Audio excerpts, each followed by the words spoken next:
যে ষ্টেডিয়ামৰ কাষেৰে যিখন মৰা ভৰলু বৈ গৈছে, কাৰণ ভৰলু এতিয়া প্ৰদূষিত, ভৰলুৰ অৱস্থা নাই। এই মৰি যোৱা ভৰলুখনত থাকিবলৈ তেওঁলোকে এনেধৰণে প্ৰচেষ্টা বাৰম্বাৰ কৰি আহিছে। কাৰণ এফালে যদি জনসাধাৰণে যিসকল ছেভ ভৰলু বুলি এটা যি তেওঁলোকৰ গ্ৰুপ আছে, তেওঁলোকে ভৰলুখন পৰিষ্কাৰ পৰিচ্ছন্নতা কৰাৰ কাৰণে বাৰম্বাৰ চৰকাৰ প্ৰশাসনক আহ্বান জনাই আহিছে একাংশ জনসাধাৰণে।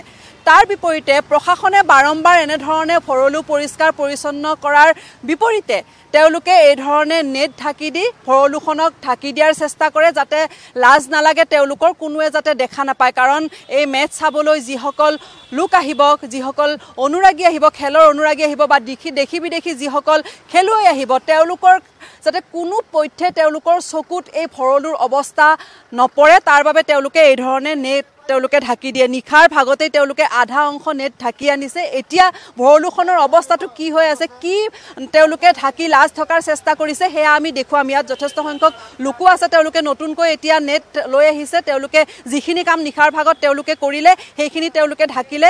এতিয়া আন বহু লোক তেওঁলোকে এই মুহূৰ্তত পুৱাৰ ভাগতে যিহেতু ইয়াত নেট লৈ আহিছে, কাৰণ যিখিনি কাম বাকী আছে, কাৰণ ৰছী টনা আছে, ৰছী বন্ধা আছে, চৰকাৰ প্ৰশাসনৰ নিৰ্দেশনা আছে যে ভৰলুক ঢাকি সোনকালে শেষ কৰিব লাগিব, যাতে এই লাজ যাতে কোনোৱে দেখা নাপায়, প্ৰশাসনৰ যাতে লাজ নালাগে, সেই কথা সোনকালে তেওঁলোকে সম্পূৰ্ণ কৰিব লাগিব। যাৰ বাবে তেওঁলোকে ইয়াত যিসকল লোক আছে তেওঁলোকক বনুৱাসকলক এই ধৰণে দিছে যে সোনকালে নেটেৰে ঢাকি তেওঁলোকে ভৰলুখন ঢাকি পেলাব লাগিব।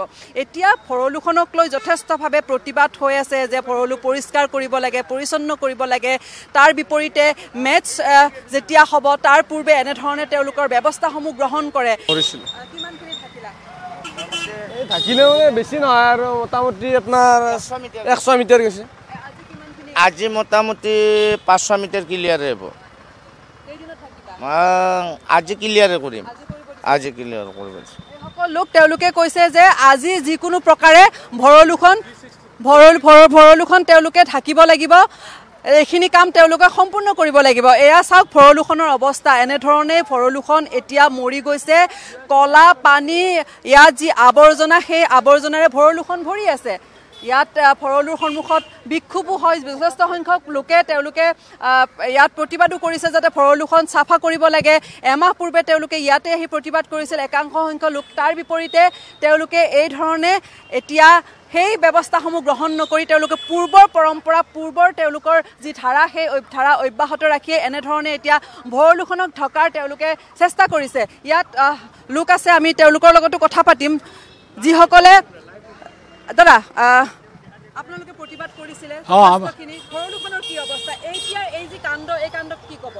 এইটো কি ক'ম আৰু, চৰকাৰৰ এইটো গাফিলতি বুলিয়ে ক'ম আৰু।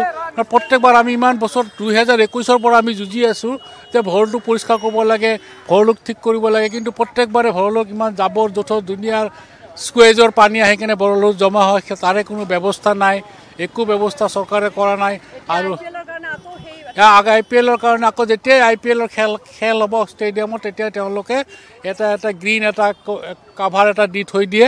তাৰপিছত যেতিয়া IPL শেষ হৈ যায় তাৰপিছত যেই কেছেই একে অৱস্থা আমাৰ ছেইম। আজি এই ভৰলুটো কেনেকুৱা অৱস্থাত গতি কৰিছে, চৰকাৰৰ কোনো অনীহাৰ কাৰণে এইবিলাক বস্তু হৈছে। চৰকাৰে যদি অলপ যতন ল'লে হয় আজি ভৰলুৰ এনেকুৱা গতি নলয়। গুৱাহাটীৰ এটাই নদী আছে যি গুৱাহাটীৰ মাজেদি বৈ গৈ আছে, এইখনক সুন্দৰ কৰিব লাগে। তাৰ কাৰণে আমি যুদ্ধ কৰি আছোঁ। আমি নিজৰ পকেটৰ পইচা খৰচ কৰি আমি এই ডাষ্টবিন বনাইছোঁ, আমি বেনাৰ কৰি আছোঁ, আমি মিটিং কৰি আছোঁ, কোনো চৰকাৰৰ ব্যৱস্থা নাই বুলি কৈছে তেওঁলোকে।